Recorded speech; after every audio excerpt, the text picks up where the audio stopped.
You're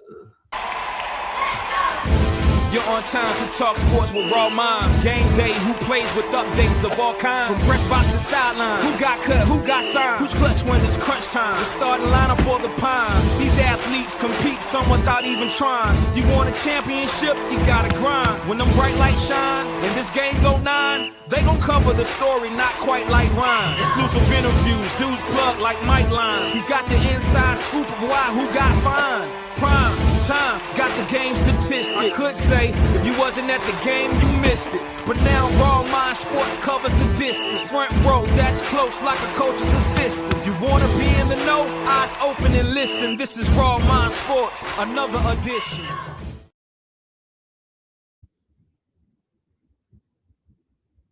Welcome to another edition of Raw Mind Sports.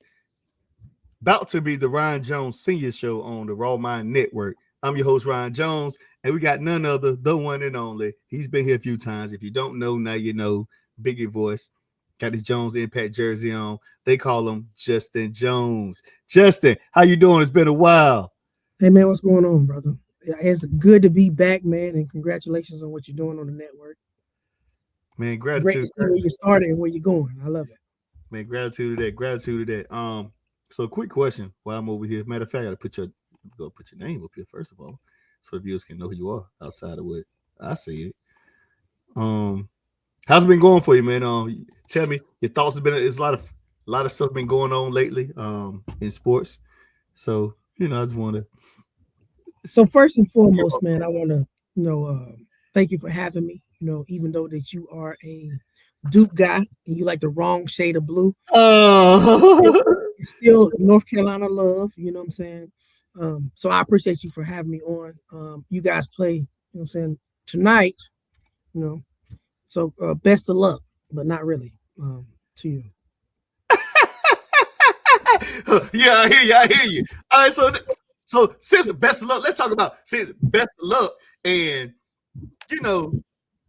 we talked about the situation a while back. Carolina beat us. Things been happening turmoil. You saying the best of luck, but your best of luck, you don't have You don't have none right now at the moment because you're going through a lot of Carolina. So here we go. We're gonna dive. Let's go and get to it. UNC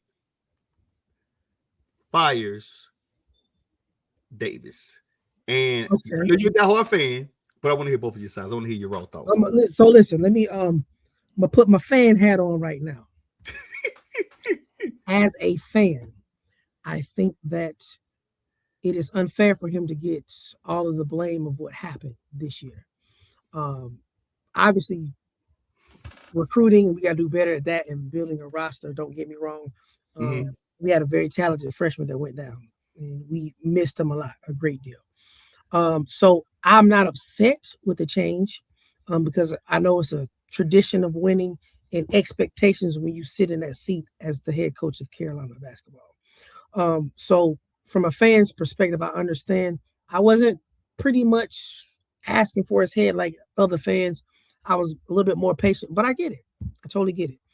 Now, from a business standpoint, an agent standpoint, and a semi-fan standpoint, we are in a pickle because we got to figure out who the next leader of that basketball program is going to be at Chapel Hill.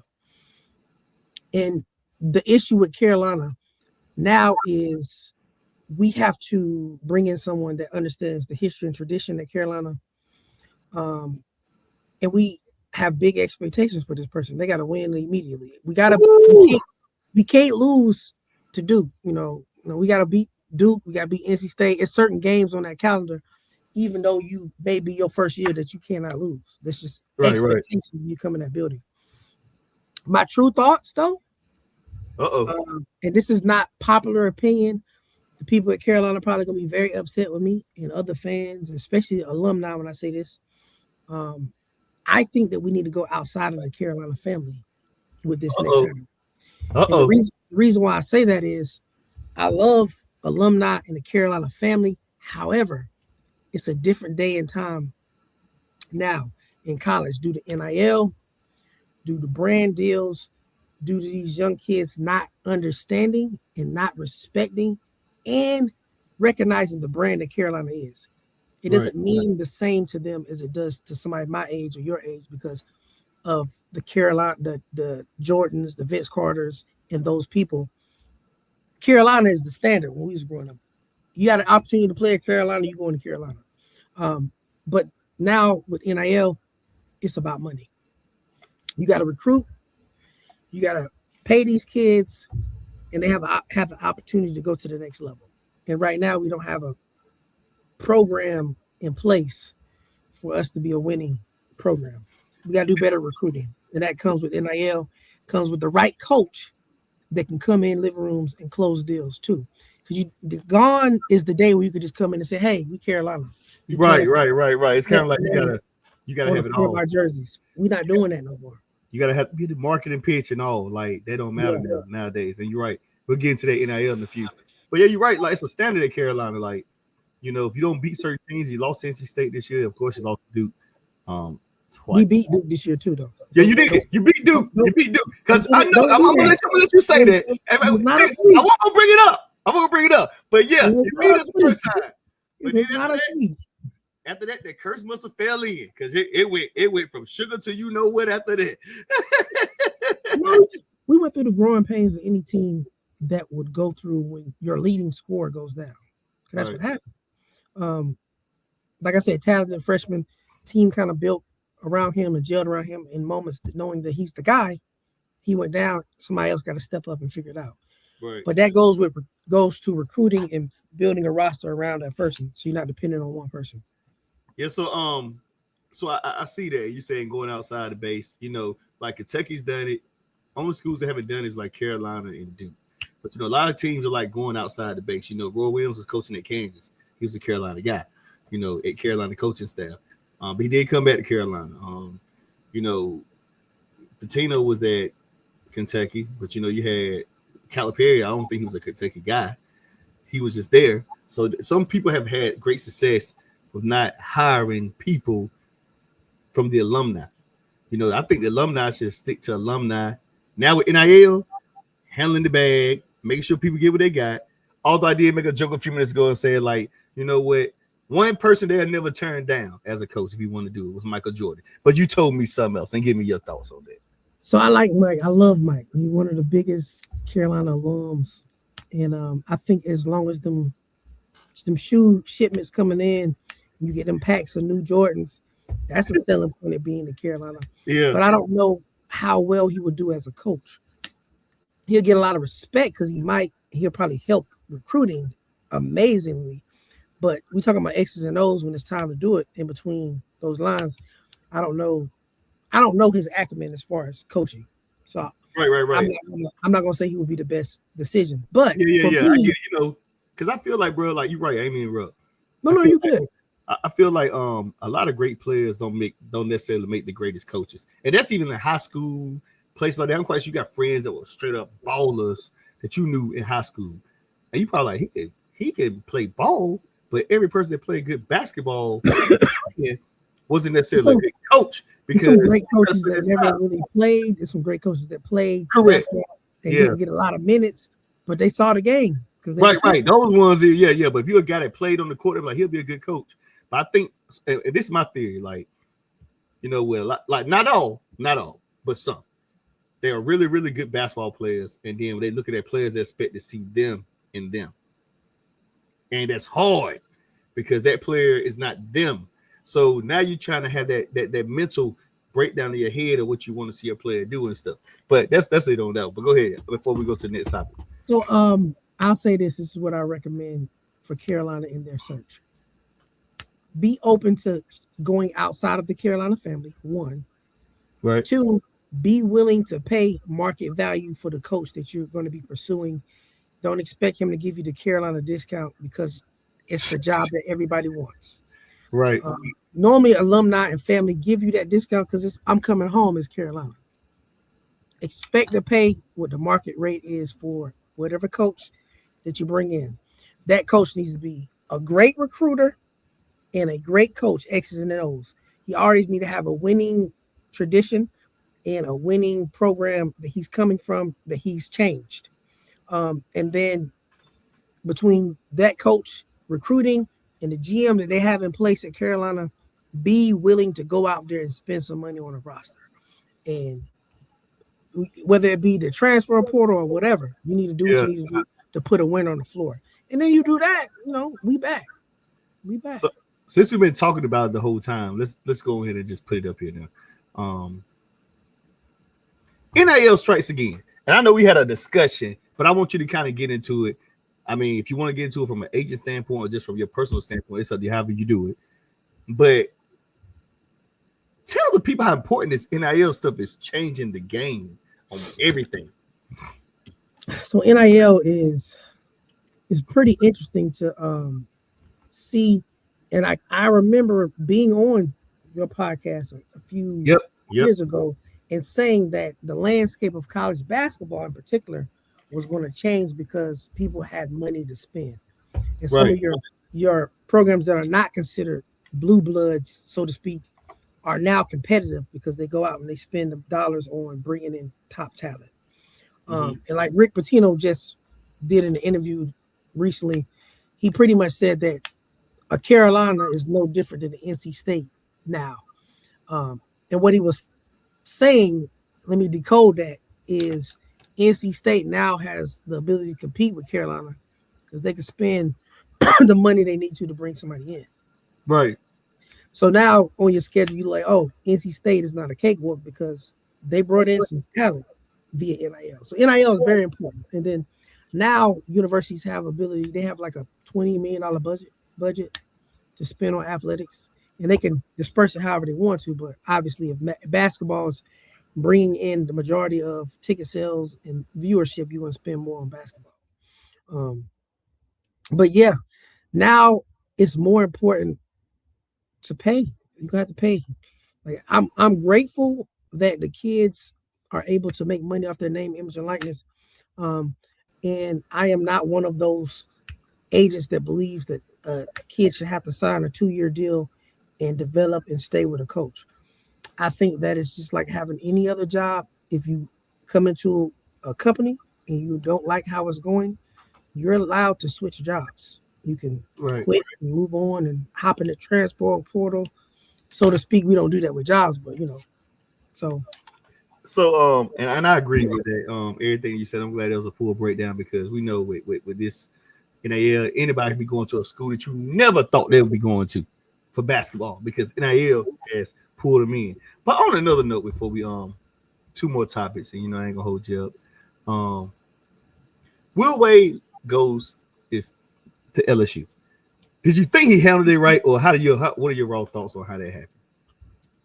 So tell me a little bit about his process and how he left. I think you were kind of alluding to it. So basically what happened was that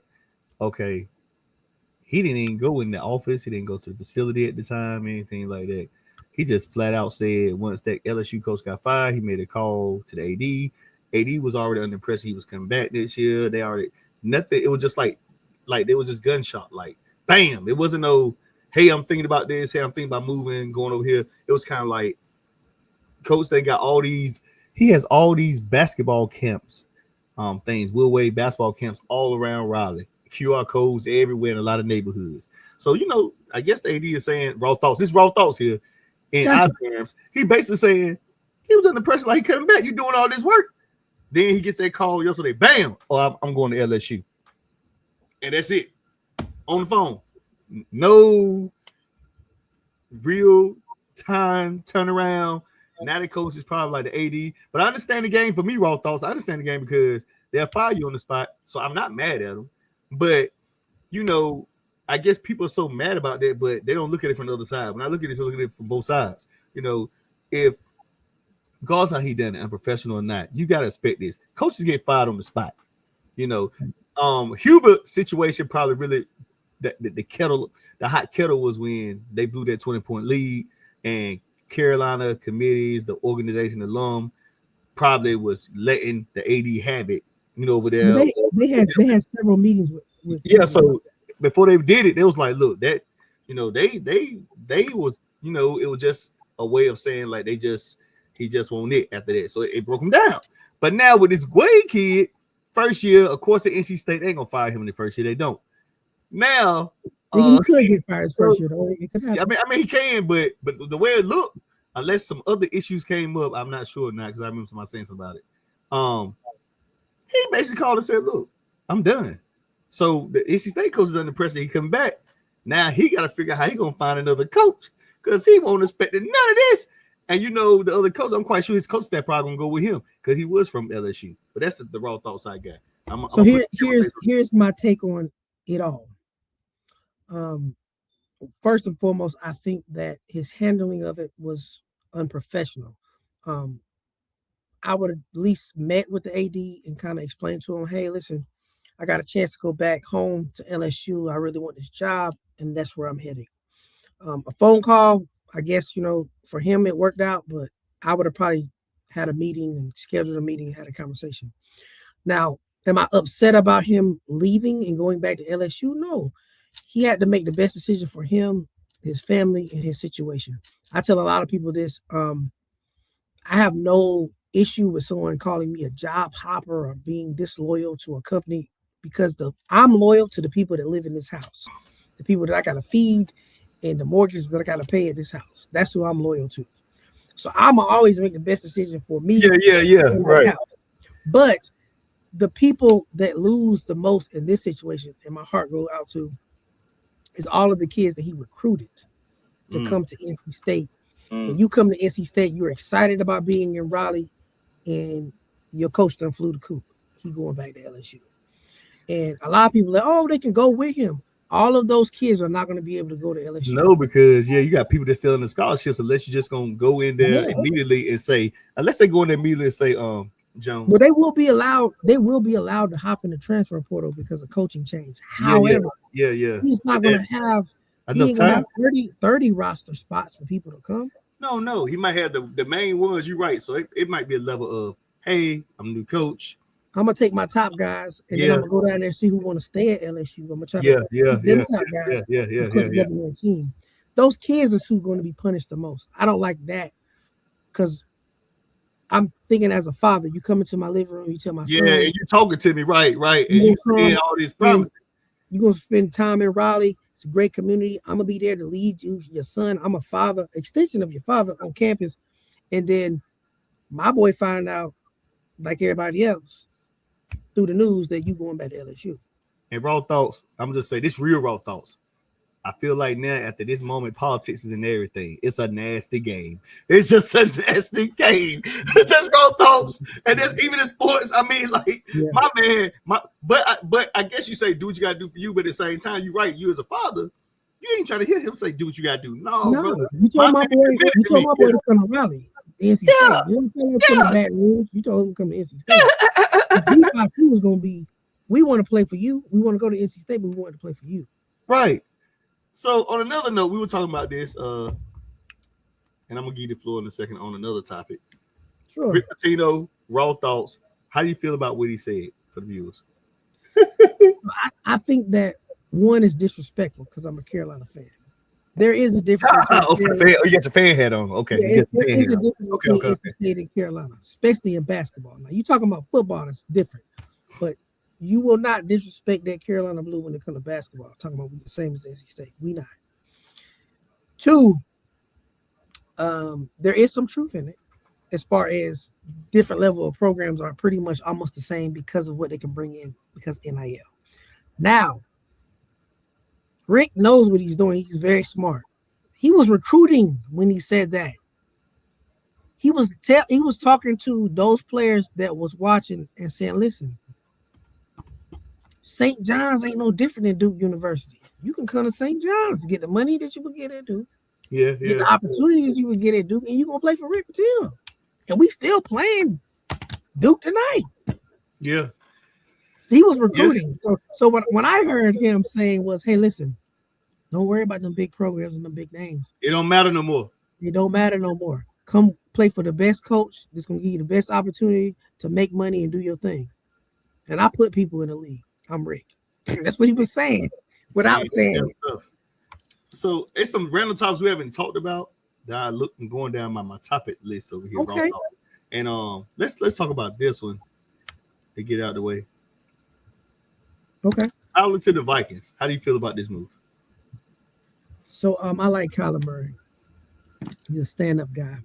He's a short guy, very athletic. He's a short guy, a stand-up guy, but he's a short guy. I think he probably would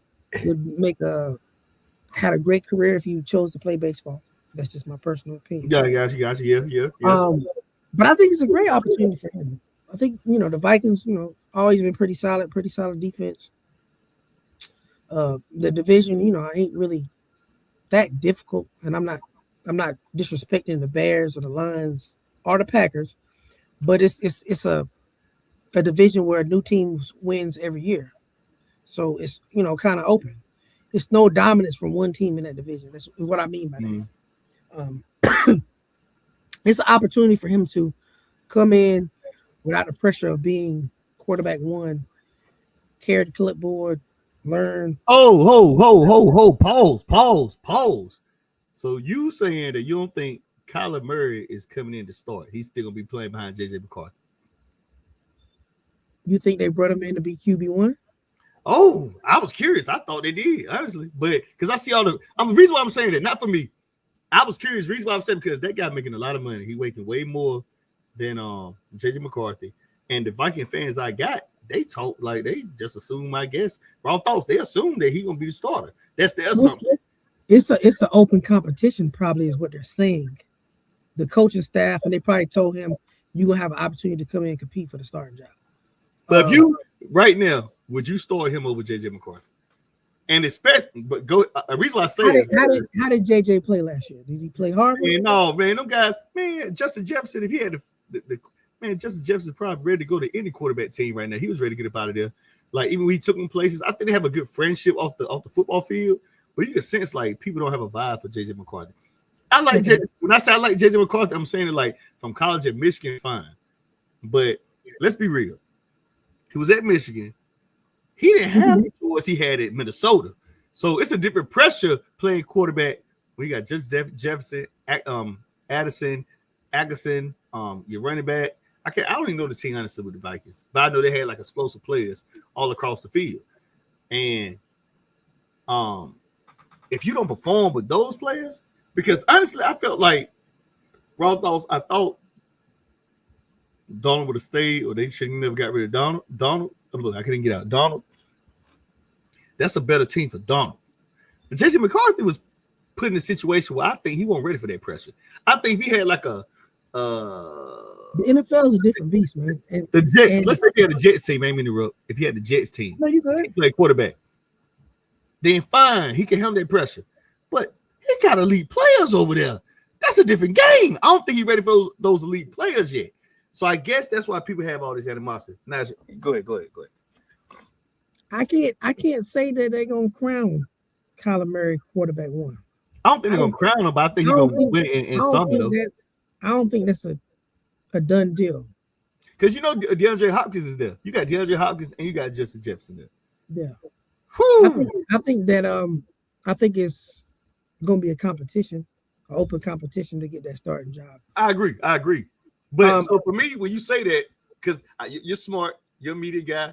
I mean, not media guy. You're a guy who understands wording.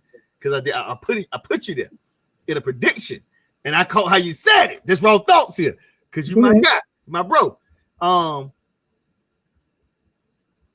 Who do you choose to win the competition? Is the correct word? That's a great question, Ron. That's the question you should have asked.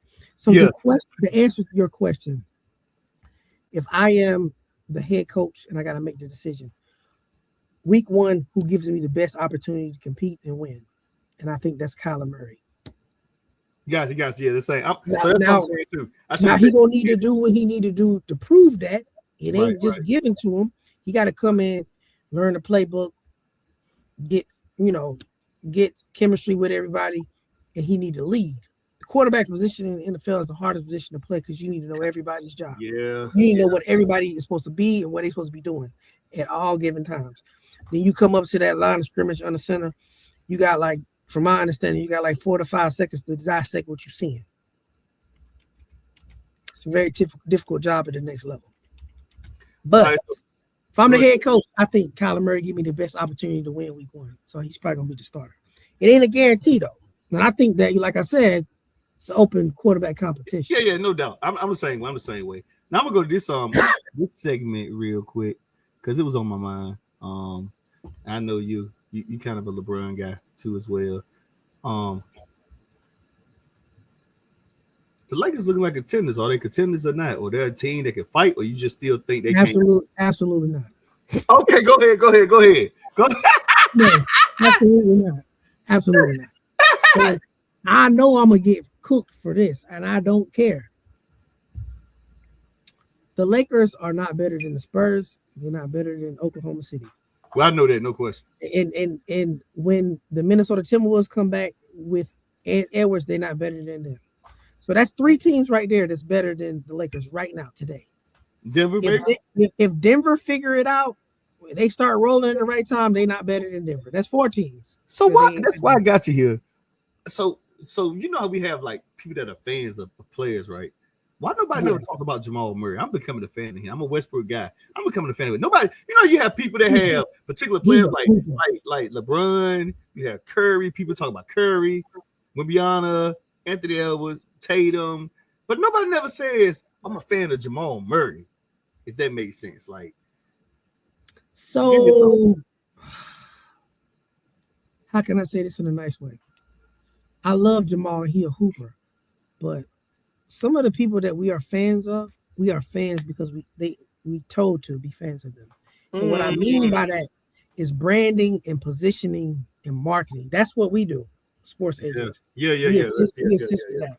So, like, you hear something on ESPN and you hear a narrative about a player, that all of a sudden it just becomes a part of this player can't shoot free throws. You don't know where you got it from. You ain't looked at no stats, no numbers, but you heard somebody say he can't shoot free throws, and now you see him, he gonna miss these free throws because they say he can't shoot free throws. Right. So I think that's the deal with Kyler Murray. He a hooper, man. I like the kid. I just think that people don't talk about him enough. And prime example, I'm gonna give this example. Jalen Brunson. National Player of the Year, won a national championship at Villanova. He was a hooper at Villanova. He goes to Dallas when he gets to the NBA, and he kind of get forgotten. He playing well, he kind of get forgotten. Right. The Knicks give him all this money to come, and you know I know your dad though. Yeah. We had this conversation because he fooled you. I think that you said a while back. Give him all this money, and I was like, I don't know if he worth that. He get there, he do his thing, and I was like, you know what? I owe Brunson an apology. Yeah. Because when New York and showed out, like he the guy. Right, he is. So to me, that's kind of like a opportunity thing, a marketing piece. That team in Denver is Jokic's team, the Joker's team, and Kyle and Jamal Murray is Batman. I mean, it's Robin to his Batman. So right. So that being said, we're gonna get on this final topic because first of all, let me say this before we get on the final topic. I want to discuss. I'm gonna let you let me find it first. Because the final topic is going to be an intriguing topic. I just want to hear your comments. It's nothing big, it's nothing factual. I just want to hear your comments on this. Sure. I don't know. And by the way, the topic I'm going to ask him about, I'm going to call it the Raw Thoughts Minute, but it's going to be a topic that's just very intriguing to me. I just want to hear his opinion off the cuff Raw Thoughts. So we're going to start with this one first because this ain't the topic I'm talking about. I'm going to give you the topic. So 2 of Falcons Panthers, defensive pickups.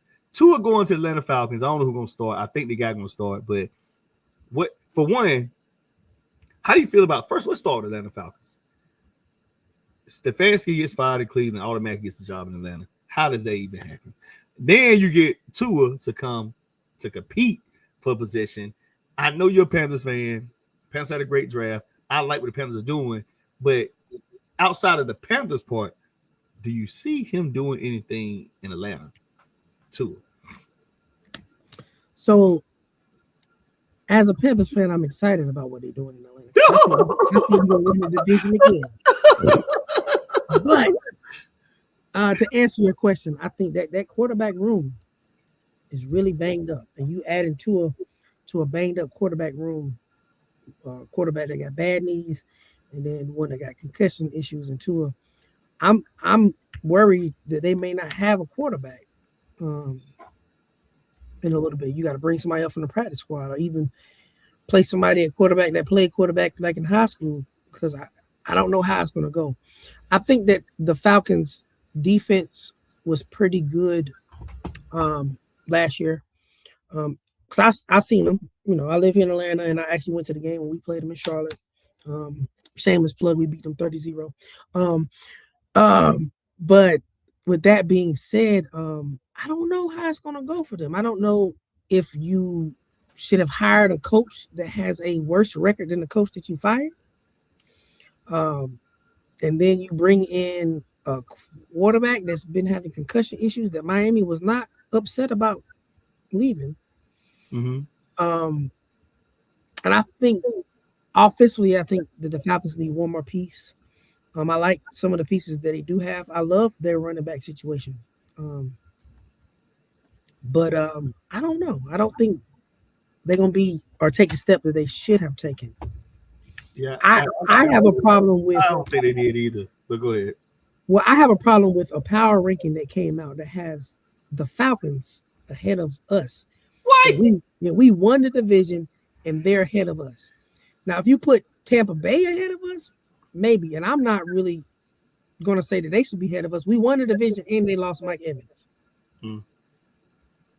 How do you pick anybody in our division to finish ahead of us right now? That's just insane. Like, and with Mike Evans coming out with so I know as a Panther fan, you got it. But look, I'm gonna give you the raw thoughts a minute real quick before we get off the show. Okay. Hope you're ready for this one. It's a very interesting conversation, and I've been seeing a lot of chatter from social media. Tom Brady gives raw thoughts on WWE wrestling, and he says it's fake. The entertainers, they understand how it is to handle real pressure. And a lot of WWE wrestlers been going to him like, get in this ring and see what it do to you, pretty boy. You know, and you know, even though it's entertainment. How do you feel about that? That's why I said this topic was more raw, because it gives you a chance to like feel what it is. I love this topic. And first and foremost, I grew up watching wrestling. I was a huge wrestling fan. I'm still there now. Yeah, like I was. I'm gonna get my boy into it, and then we probably start watching it again. But I was a huge wrestling fan. I grew up, you know, I was a Rock fan when he was Rocky Maivia, then he became the Rock. Yeah. Hulk Hogan fan before all of the stuff came out about him, but I was a fan of him. I ain't gonna hold you. Right. Shawn Michaels, you know, I was a huge wrestling fan. So this is what I say to Tom Brady.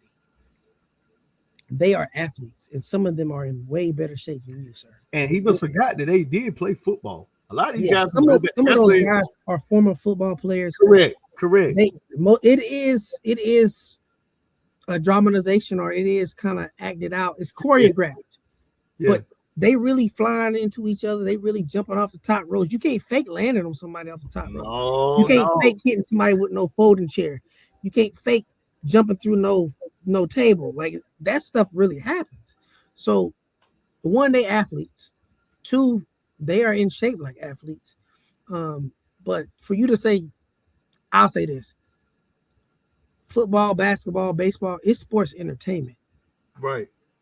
And what I mean by that, there is some scriptedness, not like the outcome of games, but it's scriptedness as in, we need this to happen. We want to see this happen. These two teams are on a collision course. We want them to play. This person left this team last year. Guess what? We're going to put that game on Christmas because we want him to play his old team on Christmas. That is scripted. That is like wrestling. We're going to create villains and we're going to create superheroes. Yeah. Because that's what people want to tune into. So professional sports is just as fake as professional wrestling. To me, you just don't know the outcome. And it's crazy that you said it, because I was in the barbershop with my son earlier, and people were saying the same thing, like, about it, like that. Tell like it's all entertainment. It's been entertainment, and for you to say that, it's like hard for you to like go about it that way. It kind of threw me off guard. I was like, huh, what? And I'm cool with it. But we also said that, like, don't get it twisted. WWE events sell out. And even though they every single day of the week, almost sometimes, the ones we don't even see on national television, that's what it is. I'm gonna get your thoughts on that real quick. Yeah, no, they got a huge brand, a huge following. I remember growing up, man, Monday night, man, I had to be watching.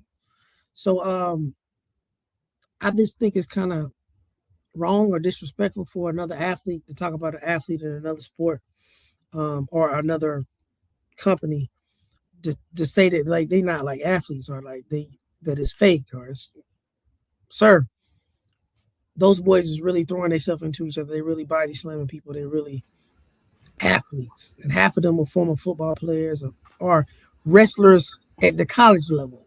Like they were really wrestlers, and it's a training portion that they go through before they get called up, so to speak. They got like a farm league, just like baseball.